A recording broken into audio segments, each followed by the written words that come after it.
And now it's a great pleasure to really start the Science Slam with our very first speaker from the from the Center for Free-Electron Laser Science, CFEL, at the DC campus here in Hamburg. He's an experimental laser physicist, or maybe a very special laser physicist.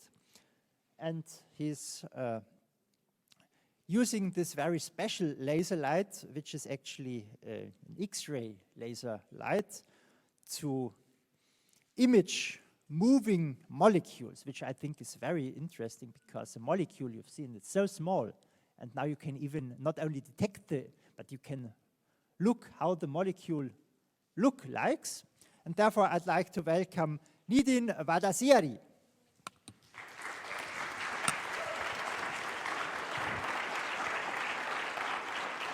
Please.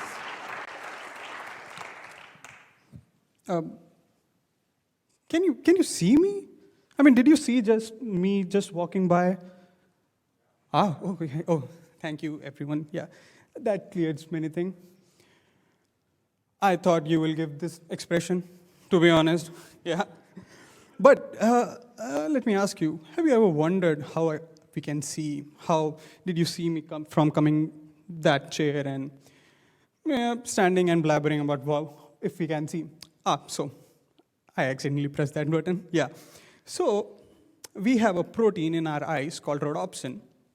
And if you see that lots of black and white balls, they are a molecule called retinal. And what happens when light falls on the rhodopsin, it changes its structure, as you can see. And when this change happens, it triggers a reaction in our brain, which sends a signal to our brain, and it processes the image in our mind, and you are able to see. But have you ever imagined how fast it should be? Oh, yeah, I'm sorry. I thought you will give some answer. But the answer is our brain processes one image in 13 milliseconds. And just imagine how fast this molecule should move, should change its structure, to be precise, to trigger that reaction and make our brain see the image.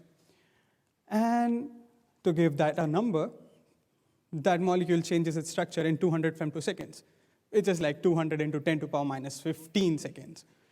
And this is just one of the reactions in the nature where the structure of the molecule changes and it triggers some process. So what I fancy to do is see such molecules move, like it's 10 to the power minus 15 seconds. And the Rayleighs in that sentence, I'm pretty sure it's less. I mean, you can add lots of Rayleighs, or I will just give it a name, ultra-fast processes. And how do I intend to see that? Through my Instagram post. No.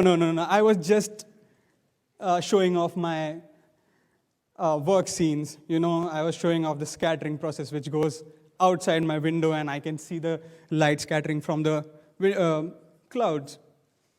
Or even, I don't know if, I think all of us are millennials, so we might have done this, flickering the CDs and seeing the rainbow go here and there. Or I think almost all of us are here physicists. We all know this. Okay, this seems white, but I don't know why it's purple. But anyway, it's giving us the concentric circle, so I'm happy with it. So the phenomena is scattering, and the scattered waveforms interfere with each other and gives diffraction pattern. And that's what you see if you diffract using a molecule. And now, since molecule is very small, I mean very small, it's like in 10 to the power minus 12 meters range. So what light can we use from the spectrum? Again, it's purple, and it should be white, but I don't know what happened. So the range of the light which we are going to use is X-rays. And why are we using X-rays? Oh my God. Thanks. Thanks, Philip. I did not notice. I could see actually. Oh, sorry. I actually didn't see you coming here. So, yeah. So the wavelength we are going to use is X-rays. And why we need X-rays is, so for diffraction, there's a property that a light will be diffracted by an obstacle only if the wavelength of the light is approximately equal to the length of the object or the size of the object. So, and the size of atoms or molecules like falls in between the X-rays. And from where I'm going to use the X-rays? I'm not going to use any X-ray, small X-ray machine. I'm just going to use, oh, I think I missed a slide, sorry. So why I'm using X-rays? That's another question. If some biologist, I don't know if they are present here, but will say, I see so yeah, okay, and I think I see excitement. This is a photo, this is an image called Photo 51. And do you know what it is known for? It gave this, the structure of the DNA. And there's a hypothesis by me that Stanley actually stole the idea from Photo 51 and created X-Men. To put something in context, in 1962, the Nobel Prize was given for DNA structure, and the first comic came in 1963. So I'm pretty sure that Stanley stole the idea from Photo 51. And now, where I'm going to get X-rays from. So it is the Free-Electron Lasers, and it starts from here and it goes till CFEL, which is like 3 kilometers long.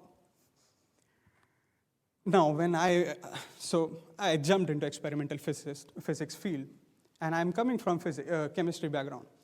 So when I heard I will use lasers, I was like, yeah, I'm going to do the next Tony Stark. And to be honest, after doing the laser safety training, and the laser physicist will be like, no, son, you're not going to do that. That's not probably going to happen. We are not going to let you ruin the lab. So yeah, my dreams are like over. I'm just sitting there, letting all the people let me use the X-ray lasers.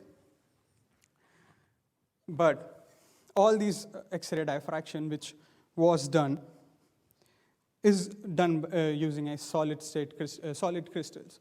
And what solid crystal makes a molecule is,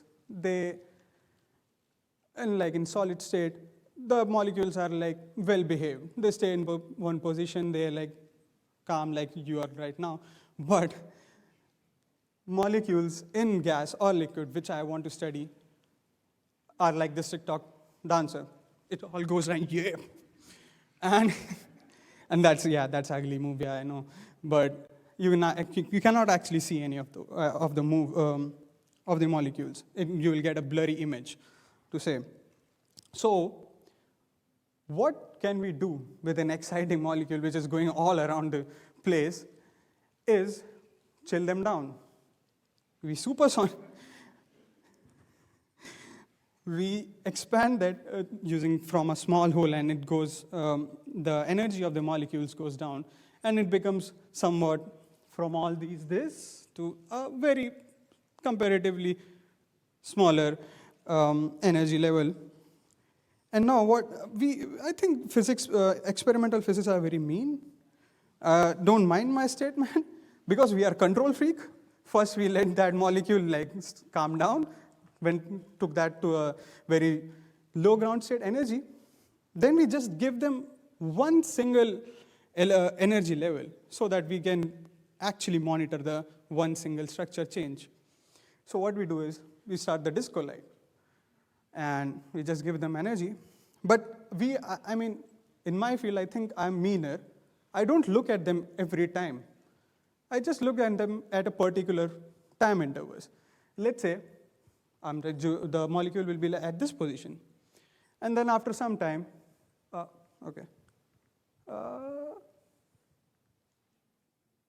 yeah, that's a glitch, yeah. I had to look at. So what we do is, we look at the molecule at different time steps, let's say 5 minutes, and then 15 minutes, and then 25 minutes. And what we get is different images at different time steps. What I'm trying to explain is a pump probe experiment. In pump probe experiment, what we do is we excite the molecule, and we look at them at a different time steps, which is We excite the molecule, we take a time delay, and then we look at it at different time steps, which is exactly shown here. And from doing that, what we get is lots of images. Doing this, and I'm sorry, at this.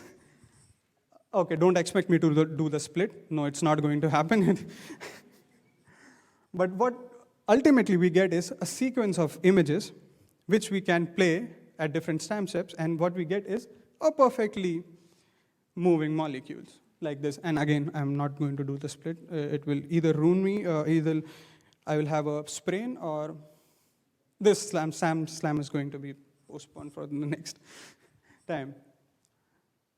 So ultimately doing this, what I expect, what I hope to do is get an image like this, where the molecule is moving, the protein is changing the shape, and it's triggering the reaction in our brain to get the image. Or I can just use this technique to irritate my TikToker friend, let him play only one song, and I don't look at him because he's so excited. But then I don't look at him and just get the images. And I did not put a thank you, so I'm sorry. Thank you. Nidin Vadassery. Yep.